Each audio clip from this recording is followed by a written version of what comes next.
Black board education में आप सभी का स्वागत है। इसमें हम मौर्य काल के सामाजिक, आर्थिक, धार्मिक और राजनीतिक जीवन के बारे में जानेंगे, जो मौर्य काल में किस तरह से जीवन था। इसके पहले वाले वीडियो में आप चाहे तो देख सकते हैं कि मौर्य काल में कौन कौन शासक रहे हैं, क्योंकि यह नंद वंश के बाद मगध में मौर्य का शासन बनता है, जिसमें चंद्रगुप्त मौर्य, बिंदुसार, अशोक यह महान शासक रहे हैं और उसका साम्राज्य लगभग पूरे भारतवर्ष के अलावा पाकिस्तान और अफगानिस्तान तक ये फैला हुआ था। ठीक है, तो उसके हम अब यह दूसरा वीडियो है, जो मौर्य वंश का दूसरा वीडियो है। इसमें हम अध्ययन यह करेंगे कि उसकी सामाजिक स्थिति कैसी थी और उसके साथ साथ राजनीतिक और धार्मिक जीवन भी लोगों का कैसे था। आइए देखते हैं। मौर्यकालीन समाज वर्ण व्यवस्था पर आधारित है। यह तो आप जानते हैं कि वर्ण व्यवस्था पर आधारित होने लगा था उत्तर वैदिक काल से ही। ठीक है, श्रेष्ठता की दृष्टि से ब्राह्मण, क्षत्रिय और वैश्यों में समाज जो है बटा हुआ था, किंतु शूद्रों की स्थिति निम्न थी। बौद्ध साहित्य में भी 4 वर्णों की सूची मिलती है। यहाँ आप देखिए, ब्राह्मण और क्षत्रिय भी होगा, वैश्य, तीनों का सम्मानजनक था, किंतु शूद्रों की स्थिति ठीक नहीं थी। बौद्ध साहित्य में भी 4 वर्णों की सूची मिलती है, जिसमें क्षत्रिय, ब्राह्मण, वैश्य और शूद्र का उल्लेख मिलता है। अर्थशास्त्र में सभी वर्णों का लोगों का सेना में भर्ती होने का उल्लेख है, अर्थात मौर्य काल में जो सेना में भर्ती होता था सभी वर्णों के लोगों को द्वारा मतलब योग्यता के आधार पर लिया जाता था। स्त्रियों में पर्दा प्रथा और सती प्रथा का उल्लेख नहीं मिलता है। ठीक है, अभी भी सती प्रथा और पर्दा प्रथा नहीं था। और शास्त्र के अनुसार विवाह के लिए स्त्रियों की उम्र 12 वर्ष और पुरुषों की उम्र 16 वर्ष बताई गई है। नियोगी प्रथा और पुनर्विवाह की अनुमति थी। कौटिल्य ने स्त्रियों के विवाह विच्छेद की अनुमति भी दिया है। ठीक है, लेकिन इसके लिए भी कुछ शर्त था। ठीक है, समाज में वेश्यावृत्ति प्रचलित थी, जिससे राजकीय संरक्षण प्रदान था। वेश्यावृत्ति भी मतलब मौर्य काल में था। मेगास्थनीज और स्ट्रैबो के अनुसार भारत में दास प्रथा नहीं थी, लेकिन कौटिल्य ने 9 प्रकार के दासों का वर्णन किया है। ठीक है, इसका अर्थ है कि दासों की स्थिति भारत में ठीक थी। मेगास्थनीज कहता है कि अपनी जाति से बाहर किसी को भी विवाह की अनुमति नहीं थी और ना ही पैसा बदला जा सकता था। लेकिन दार्शनिक और ब्राह्मण जो थे वे इसके अपवाद थे। वे अपनी जाति से बाहर विवाह भी कर सकते थे और पैसा भी कर सकते थे। कौटिल्य के अनुसार मौर्य काल की एक महत्वपूर्ण सामाजिक घटना थी, जिसके अंतर्गत दासों को बड़े पैमाने पर कृषि कार्य में लगाया जाता था। मौर्यकालीन अर्थव्यवस्था कृषि, पशुपालन और वाणिज्य पर आधारित थी, जिसे सम्मिलित रूप से वार्ता के नाम से जाना जाता था। राज्य की भूमि पर राजा का स्वामित्व होता था। उसका उल्लेख मेगास्थनीज, स्ट्रैबो और एरियन ने भी किया है। इस काल के प्रमुख व्यवसाय जो था कृषि था और आय का स्रोत भी कृषि ही था। जूनागढ़ अभिलेख से चंद्रगुप्त के गवर्नर पुष्यगुप्त द्वारा सौराष्ट्र में निर्मित झील का उल्लेख मिलता है, अर्थात इसका अर्थ है कि सिंचाई के लिए भी साधन उपलब्ध थे।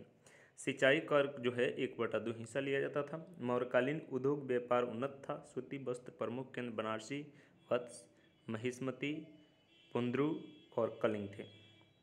विदेशी व्यापार भी होते थे। यूनान, रोम, फ्रांस, लंका, सुमात्रा, जावा, मिस्र, सीरिया, बोर्निया आदि द्वीपों से होता था। ठीक, अर्थशास्त्र में के अनुसार जो तीर्थ होते थे वे अधिकारी कहलाते। अधिकारी को तीर्थ कहा जाता था और इसमें 18 तीर्थों की चर्चा मिलती है, जिसकी अधिकतम स्थानों पर जो है महामात्र का उल्लेख मिलता है।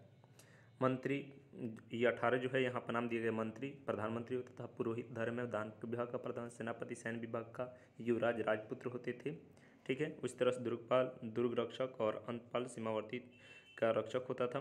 ठीक है, तो इसको आप चाहे तो स्क्रीनशॉट ले सकते हैं या आप नोट कर सकते हैं। ठीक है, अब देखिए, मौर्य काल में प्रांतों को चक्र कहा जाता था। प्रांत को क्या कहा, स्टेट को क्या चक्र कहा जाता था, जो मंडलों में विभक्त थे। चक्र के बाद मंडल आते थे और इन प्रांतों का शासक सीधा सम्राट द्वारा नियंत्रित ना होकर के प्रतिनिधि द्वारा संचालित होता था। ठीक है, अशोक के समय प्रांतों की संख्या 4 से बढ़कर 5 हो गई थी। एक कलिंग को जोड़ लिया गया था। कलिंग प्रांत को अशोक ने जीता था अपने राज्याभिषेक के 8वें वर्ष बाद। 5वां प्रांत कलिंग था, जिसकी राजधानी तोसली थी। यहाँ पर 5 प्रांत के बारे में लिखा गया है। उत्तरापद की राजधानी तक्षशिला थी, अवंती की राजधानी उज्जैन, कलिंग की राजधानी तोसली, दक्षिणापद की राजधानी स्वर्णगिरी और प्रासी अर्थात पूर्वी प्रांत की पाटलिपुत्र थी। ठीक है, इन प्रांतों के भी शासक होते थे, जिसे प्रांतपाल कहा जाता था और इन सभी के जो नेतृत्व करते थे प्रांतपाल ही करते थे। उसका नेतृत्व, जो प्रांतपाल का नेतृत्व करता था, वह सम्राट करता था। गुप्तचर से संबंधित विभाग को महामात्यसर्प कहा जाता था अर्थशास्त्र में गुप्तचर को गूढ़ पुरुष और इसके अधिकारी को सर्प महामात्य कहा गया है। ठीक है। अर्थशास्त्र में दो प्रकार गुप्तचर का वर्णन मिलता है, एक संस्था जो संगठित होकर कार्य करते थे, तथा संचार, दूसरा जो है संचार नहीं होगा, संचार होगा, जो घूम करते मतलब घूम करके गुप्तचर का आदान प्रदान करते थे।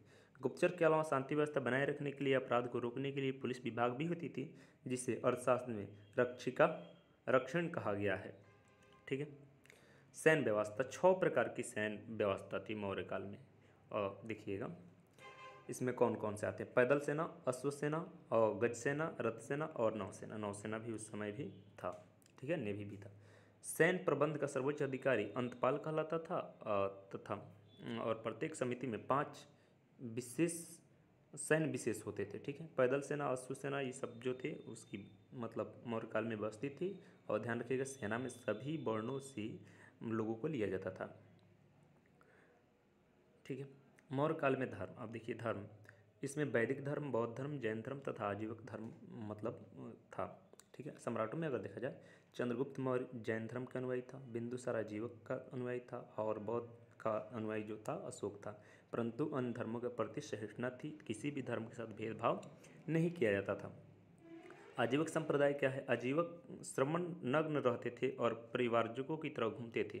ईश्वर, पुनर्जन्म, कर्म यानी कर्मकांड में उसका विश्वास नहीं था। आजीवक संप्रदाय की स्थापना मकलीपुत्र गुसाल ने की, इसको याद रखिएगा। जनसाधारण में नाग पूजा का प्रचलन था, मूर्ति पूजा का भी प्रचलन था। पतंजलि के अनुसार मौर्य काल में देव मूर्तियाँ बेचा जाता था। मूर्तियों को बनाने वाले शिल्प को देवताकारु कहा जाता था। अशोक तथा उसके पुत्र दशरथ ने कुछ गुफाएं आजीवक को भी दान में दी है। मेगास्थनीज ने धार्मिक व्यवस्था में डायोनिसिस और हेराक्लीज की चर्चा की है, जिसकी पहचान क्रमशः शिव और विष्णु से की गई है। ठीक है। चंद्रगुप्त मौर्य ने श्रवण बेलगोला में जाकर जैन प्रथा सलेखना के अनुसार प्राण त्याग। सलेखना का अर्थ है कि धीरे धीरे अन्न और पानी का त्याग करके और लोग मृत्यु को प्राप्त करते हैं। बौद्ध ग्रंथ के अनुसार अशोक ने 84,000 स्तूपों का निर्माण करवाया था। ठीक है। और तीसरी बौद्ध संगीति अशोक के समय पाटलिपुत्र में हुआ था।